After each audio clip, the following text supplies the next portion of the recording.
However, when we develop the budget for the next year, do we take that increment for the step and for the COLA, and do we add it to the prior year's budget or to our end of year forecast for actuals?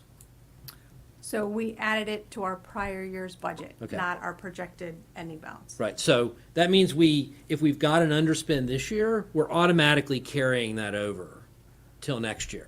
So, because we're saying, we budgeted 10 million, we're gonna spend 9 million, we know we're gonna spend 8 million more, or $800,000 more in budget. Our budget request is then 10,800,000 and not 9,800,000, right? So that's where part of it comes from, it seems to me. Probably the biggest chunk. The other thing is, I suspect that we're, and I understand the caution, but not historically, over the long term, steps ought not cost anything, right? Because unless the level of seniority of your staff is going up, it ought to average out over the same to be, if your level of seniority of the staff stays the same, the costs ought to be the same. So part of it may be we're, out of an abundance of caution, underestimating the amount of turnover we actually get and the underspend we get from vacancies. All that's to say, right now for the last 2 years, for last year and for this year, we're carrying about $600,000 of underspend in combined salaries and benefits. And the question is really, because you can talk about whether you ought to add to actuals or all these different pieces, but Yeah. is that too much, right? Because, Right. $60,000, an additional $60,000 is a 10% delta on that. And it's really, I think, more a question for the board, how much safety do we want in the salaries and benefits line?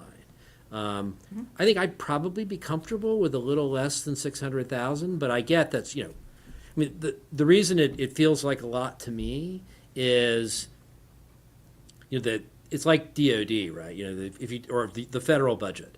If you take all the mandatory stuff, the discretionary part of the budget's like 15%, right? And same for us, right? The discretionary part of our budget, if you count discretionary, is about 15%. So, $600,000, while 1% of salaries is a huge amount, right? And so the question is, should that be carried? Because I think based on what I'm hearing right now, we're going to end up next year with roughly $600,000 of underspend in the HR benefits. It could be up 100, it could be down 100, but I don't think it will be down 600. Whether we want that big a safety net or whether some of that money ought to be allocated to pressing and unfilled needs. And that's really, I think, the overall question, at least for me and for the board. I think it's a reasonable question to ask. I think one of the things that perhaps would be useful to sort of clarify even further is what does that represent, those dollars? Because it does represent for us a staffing reserve. It also represents a variety of other tools for us to be able to be flexible with the budget. So it's a good question, and it's a one to contemplate. One thing I would share, and I intend to send it out in this week's Friday update, and I just think it's interesting in the context of this conversation, is that there was recently a study done through WABE that looked at, just as an example, the number of applicants per position in surrounding jurisdictions. And when you look at Arlington, Fairfax, Loudoun, Prince William, the average number of applicants for them is about 2 applicants per position that's vacant. Here in the city of Falls Church, it's north of 8 applicants per vacancy. We are far and away the leader in that. And I think that has some implication as to the level of experience that we're bringing people in on. We do cap the number of years of service or the step. So just as an example, and it kind of goes back to your question, and it probably warrants a little deeper dive, but just last summer we brought in 3 or 4 people that were on step 15, which is the highest level that we could give, who were replacing people who were less than that. So in terms of our staff overall experience either staying the same or going down, I'm not sure that that actually is happening. So I want to make sure that we have enough flexibility in that account to be able to hire the very best. So between that and the reserve, staffing reserve, knowing that, and this is another question that we could throw out to the board too, is knowing that the projected enrollment that we shared with you doesn't include Founders Row, doesn't include what's going to happen at Broad and Washington, and doesn't include what's going to happen up at our site. Is it appropriate for us to start thinking about how do we smooth that sort of that growth over time? And one of the ways that we might be able to smooth that is to budget for it now, carry it in a contingency account so that when we need 3 more teachers in 2 years because our enrollment's gone up, we don't have to go to the general government to ask for a greater percentage of funding. So those are all sort of things that we've got to consider and wrestle with, I think.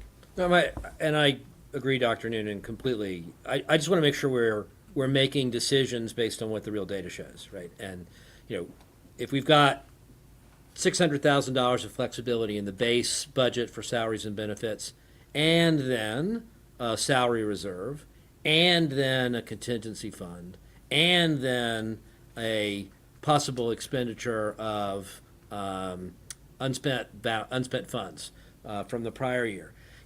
It's easy to not look at that spectrum and say, what's our overall reserve? And given the unmet needs that we've got, I just want to make sure we don't over reserve as opposed towards addressing immediate needs for things like additional psychologists or psychiatrists. And that's really the purpose of the question. And I think I totally agree with everything that you said, right? And it's finding that right balance between what's too conservative or not conservative enough. When we think about those other contingency accounts, and I don't know if I should try this one more time, but in part because those are being offset by that beginning balance, that's one-time funding, and we really don't want to use that on recurring expenditures because it does create that liability in a future fiscal year, but you certainly could. Other questions at this point? Okay, So I continue will on, thanks. keep going through the budget question responses.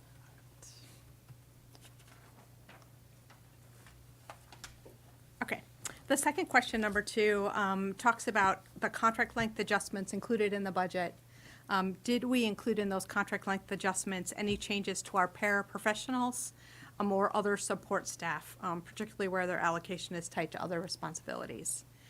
So when we look at the contract length adjustments included in the FY21 proposed budget, they were taking the following positions from 11 to 12 months. So the Director of Specialized Instruction and Behavioral Services, really to help run our ESY programs over the summer. Equity and excellence in curriculum instruction in terms of professional development and really supporting schools. And then the Director of Jessie Thackeray Preschool, again, where we're running summer programs and we didn't have a staff person there over the summer. In addition to those, we also had contract length adjustments for our special education administrators at the elementary and the middle school level, going from 10 to 11 months. Again, really to help with IEPs and other work that must get done over the summer. So when we look at paraprofessionals, what this question is specifically asking about, this has come up at SEEK, which is our Support Employees Advisory Council. They had reported to us that our prior superintendent had made a change where we went from having all of our paraprofessionals at 8 hours a day to where we grandfathered current people at 8 hours, but then we were hiring all of the new paraprofessionals at 7.5 hours a day, right? So the request was that paraprofessionals all be 8 hours a day. And then the other topic that they brought up there was also a previous administration had reduced the number of work days for paraprofessionals from 191 to 189. And they couldn't remember when, and I couldn't find documentation of that, but my assumption was that it had to do when we changed our teachers' contract length some years ago as well. So those were really their 2 requests. So when we look at our current paraprofessionals, 17% of our current paraprofessionals are still on that 8-hour-a-day contract. And then when we look at our remaining paraprofessionals, the majority are on 7.5 hours a day. We do have some that are 4-hour paraprofessionals, so the first grade paraprofessionals at Mount Daniel, for example, are half-day. And then also our paraprofessionals at Jesse Thackeray Preschool are on a 6.75 hours per day. And that's because the students there have a shorter day. Those paraprofessionals have the same amount of time before and after school as our other schools, but the students have a shorter day. So when we looked, we went out, our HR director, Amy Hall, reached out to all of the other school systems in Region 4 to really help us gather information from the other school divisions in terms of both how many contract days their paraprofessionals had and how many hours per day. So this chart shows for all of the surrounding regions what those are. You can see we're at the bottom, and then right above us is the average. So the average for all of these school divisions in this region is a paraprofessional contract of 186 days, and the average hours per day was 7.2 is that average. You can see there are some jurisdictions that have 7.5 hours, but there are quite a large number that have a 7-hour-a-day paraprofessional contract. So when we look at our paraprofessional contracts, our principals have the ability to flex their hours. They're non-exempt employees, so they do work their hours over the course of a week. But at the elementary level, for example, if a paraprofessional needed to stay late on a Monday or Tuesday, they could leave early on a Wednesday when students are early released, for example, and still meet their hours going across the week. We track that really closely. All of our paraprofessionals are badging in and out, so we use a Veritime system, which that's the manufacturer of the product. So we track when people are working to exceed those hours. And we really do have a limited number of people that are struggling with their hours. And it's often people that have an 8-hour-a-day schedule that are struggling more so than the 7.5-hour-a-day people looking at that schedule. So we've really been working in terms of gathering job descriptions from all of these other sites as well, really working to ensure that we're not asking them to do more things that they can do in their contract day. When you look at the number of days, our students are in school 180 days, so our current paraprofessionals have 9 additional days without students. So currently they come in the week before school starts with teachers, so they're here for those 5 days helping to set up. They're here for professional days, and I know this last year we actually had a day for them after the end of the school year, and one of the things that they reported to us was that was the day that they didn't have things to do.